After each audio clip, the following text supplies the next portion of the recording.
Assalamualaikum warahmatullahi wabarakatuh. Waalaikumsalam warahmatullahi wabarakatuh. Apa kabar Bapak? Sehat ya? Alhamdulillah, Mas Arif. Ini sangat sehat, sangat sehat. Dan Sahabat Voice, sebagai informasi juga bagi Anda bahwa memang di Yayasan Istiqomah Pendidikan Islam Terpadu ya, di lingkungan kami juga ada School Cafe, dan tentunya juga seperti tadi sedikit keluhnya bahwa kopi kita bukan kopi sembarangan ya. Yes, kopi yang saya mau nambahin berkualitas kali. insya Allah. Dibuat oleh School Cafe yang sangat-sangat premium. Artinya gini, yang defect, yang rusak tuh nggak ada insya Allah. Masya Allah ya. Karena dari 300 gram itu nggak boleh ada 5 biji yang defect, yang rusak. Bayangin aja. Jadi kita betul-betul kita jaga kualitasnya kualitas. Pak ya, dijaga. Seperti sekolah ini. Iya, amin, mudah-mudahan. Baik, Masya Allah. Bapak, hari ini kita akan membahas tema yang mungkin kalau kita lihat judulnya agak berat ya, jihad nih Sahabat Voice. No, jihad is not berat. Nah, makanya kita pengen tahu jihad versinya Bapak, pastinya juga punya preferensi yang berbeda ya. Kalau menurut Pak Bambang nih, sebenarnya makna jihad itu sendiri seperti maknanya aja ya. Kalau jihad teksnya banyak di Quran ya.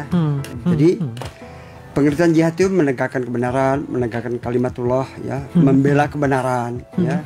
Yang kebenaran itu banyak banget. Di mana? Jadi semua orang bisa melakukan itu ya. Jadi pengertian jihad jangan disalahartikan itu berperang, termasuk berperang ya. Termasuk jihadlah kamu dengan hartamu, dengan jiwamu. Harta orang kaya menginfak, sedekahkan gitu, itu berjihad dia dengan hartanya. Dia kalau memang kita harus perang lawan Belanda dulu, mereka berjihad ya. Ulama-ulama kita berjihad untuk mengusir penjajah. Jadi pengertiannya begitu luas, dan ya Allah begitu luas ya, memberikan kita keleluasan untuk memaknai jihad. Tapi buat saya adalah jihad itu adalah berjuang menegakkan kalimatullah, menegakkan kebenaran. Terkait aturan pendidikan sekarang kan pandemi Pak ya, kemudian daring jadi pilihan gitu. Kalau Bapak ngelihat plus minusnya di mana pembelajaran daring saat ini? Daring kalau positifnya tentu tampak lebih efisien. Ya, anak dari rumah nggak perlu pergi ke sekolah, nggak kena macet, nggak kena apa gitu, dan lebih santai di rumah, ya. Nggak keburu-buru barangkali. Ya, kira gitu. Nilai positif. Nilai positif gitu. Jadi dan banyak juga mata pelajaran yang nggak diajarkan juga, barangkali yang nggak penting-penting jadi nggak diajarin. Yang penting-penting aja kan yang diajarin. Ada skala prioritas akhirnya. Iya, dari sekian jam yang kalau nggak daring ya, luring gitu, itu banyak banget ya. Cuman aja artinya begitu yang penting-penting anak itu ya lumayan. Itu yang pertama. Yang kedua, baik anak maupun guru dan tambahannya orang tua jadi main sebuah teknologi yang baru, teknologi komputer, teknologi informasi, melek teknologi. Jadi bagus juga sebetulnya. Tapi tentu di sisi yang lain negatif tentu ada ya.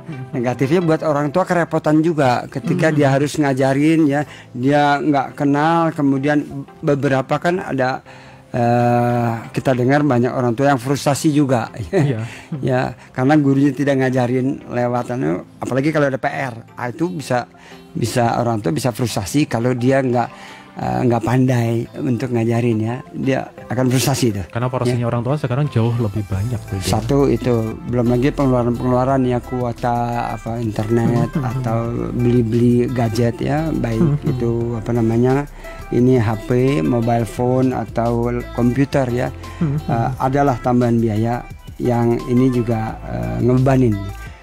Dua-duanya ada positif, ada negatif ya. Dimana kita berdiri aja ya. Buat saya alhamdulillah sekolah kita ini kita lebih cepat beradaptasi dengan berbagai kondisi ya, alhamdulillah diakui juga sama beberapa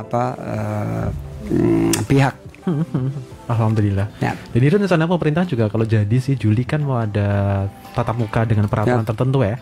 Kalau menurut Bapak gimana menanggapi? Oke.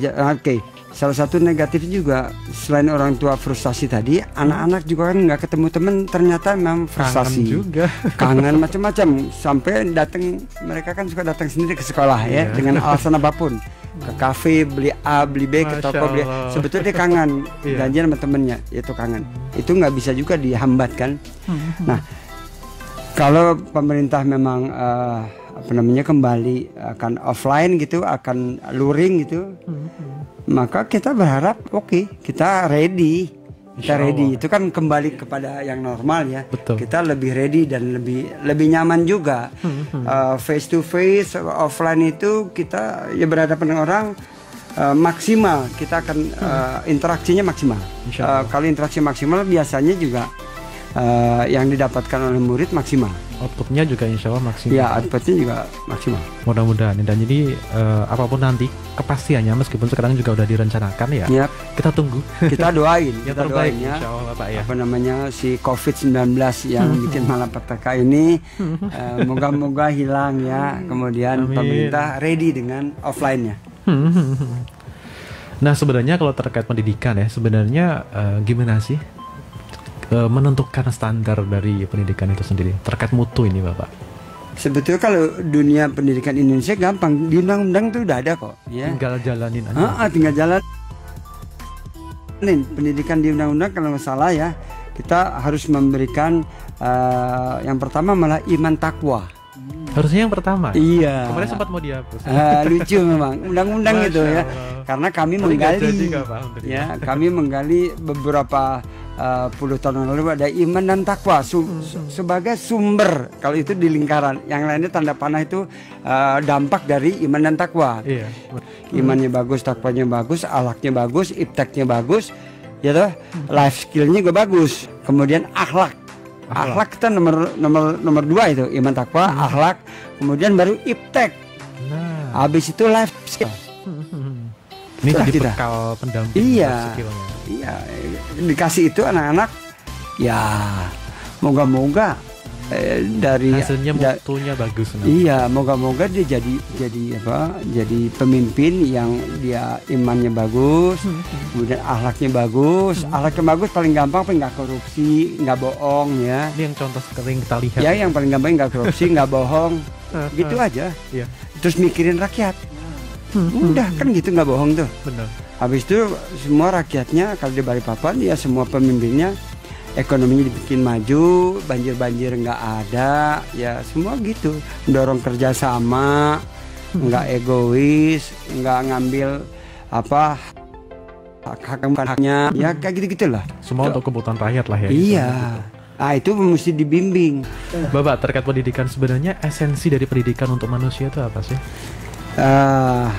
Tentu aja tidak akan kujadikan jin dan manusia kecuali untuk menyembahku, kata Sang Pencipta, kata Allah Subhanahu wa Ta'ala. Ya, sehingga pendidikan itu harus sampai ke tingkat akal yang paling tinggi, yaitu apa?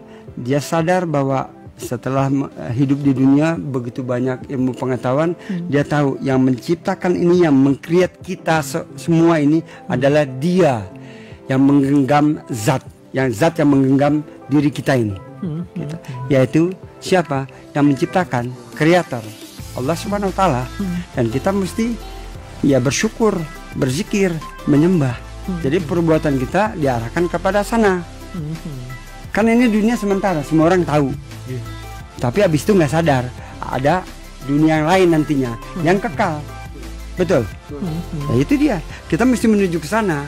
Yang kali itu dunia ini sementara. Ya toh.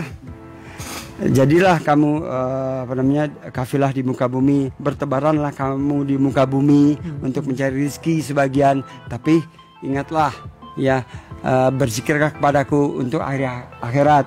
Dunia itu senda gurau, kampung akhirat adalah kampung yang kekal. Banyak udah peringatan kita. Kita mau nggak? Nah, pendidikan kita akan kita arahkan juga ke sana untuk semuanya berbuat kebaikan dalam persembahan kepada Sang Pencipta. Ya, sembah is not only sholat doang. Harus ya, ada ikhtiar, berbuat ya. baik, ya, membangun negara yang baik ya, bukan membangun negara yang mengutil, membangun negara yang baik, ya, bekerja sama. Itu semua juga kebaikan-kebaikan yang diminta Allah. Ya, bukan sholat doang. Makanya sekali lagi bukan sholat doang. Berbuat kebaikan, membuat lampu, membuat mic, membuat mobil, membuat motor, televisi, ya buat kepentingan kita sendiri, itu juga kebaikan. Ya, kita mesti berbuat sesuatu yang baik untuk kita sendiri, dan itu kita sadari bahwa Allah menyuruh kita berbuat sesuatu yang lebih baik. Ya, kita harus lebih baik dari hari kemarin. Barang siapa yang lebih jelek dari hari kemarin, maka dia rugi. Hari esok harus lebih bagus dari hari ini. Barang siapa yang hari esok lebih jelek dari hari ini, terlaknat. Iya tah. Udah diajarin kita sama buku-buku, sama hadis-hadis, sama Quran udah banyak itu. Tinggal mau nggak kembali lagi. Tinggal mau nggak ngejalanin. Betul. Dan juga sebetulnya nggak susah juga ngejalaninnya. Ikutin aja. Ya, silakan berimprovisasi dalam amaliyah. Ya, amaliyah misalnya tadi bikin apa nih? Bikin namanya apa ini? Audio processor. Dari audio processor ini apa namanya? Mixer. Bikin. Kita bisa nggak bikin? Nggak bisa. Bikin itu. Nah, ini beramaliyah ini yang perlu improvisasi supaya setiap saat jadi getting better gitu ya. Mudah-mudahan. Aku kira gitu. Pendidikan jadi untuk memberikan kesejahteraan kepada kita semua, ya, berbuat baik untuk kesejahteraan kita, kebahagiaan kita, dunia dan akhirat. Yap. Itu esensinya ya. Tapi kadang orang juga berpikir begini, sekolah maksudnya terkait pendidikan tinggi biar mereka juga bisa mendapatkan pekerjaan yang lebih baik begitu ya. Kalau seperti itu bagaimana menurut Bapak? Kalau cuma dapat pekerjaan, jadi sangat kecil justru. Yang seperti saya katakan, kalau dia pendidikan hanya untuk kerja, artinya dia kan ya maklum ya, kerja kayak mencari pekerja gitu, kayak nggak bisa berpikir lain gitu, kayak jongos gitu. Aku cari kerjaan aja deh. Nah, padahal pendidikan lebih dari itu. Saya bilang mengcreate, bikin itu, bikin ini, bikin itu, bikin ini, bikin Apollo, bikin mobil, bikin tank baja, bikin kapal laut, kapal perang. Banyak. Jadi bukan kerja, pendidikan ya itu tadi, membuat sesuatu demi kesejahteraan, sebetulnya yang gedenya umat manusia ya. Sebetulnya orang-orang barat itu pendidikannya bagus. Sebetulnya dia mengcreate semuanya kan. Demi siapa? Demi kebahagiaan. Nanti setelah dia kuat, kemudian rasa sombongnya untuk menguasai. Itu yang kemudian akhlak kita merem itu sebetulnya. Karena sebetulnya manusia itu sama, nggak boleh saling menguasai. Nah, akhlak Islam itu tidak boleh menguasai, cuman juga nggak boleh dikuasai. Jadi jangan bodoh juga. Ya, kalau agak kurang pinter biasanya dikuasai yang pinter. Nah, itulah adanya penjajahan. Ya. Tapi kalau seimbang nggak, ya. Kalau dulu ingat, misalnya Mas Arief atau Mas Dede ingat dulu antara US, Amerika dan Uni Soviet itu saling kuat, nggak ada yang perang. Begitu salah satu roboh, Amerika kemana-mana itu. Karena yang satu pecah. Saling satu pecah. Makanya dia bisa ya gitulah ya, Timur Tengah ya, dia berimprovisasi Timur Tengah sehingga babak belur, dunia jadi babak belur. Itulah. Sehingga orang boleh pintar, tapi kemudian dia tahu nggak boleh sombong, nggak boleh menguasai, karena yang berkuasa adalah Allah SWT.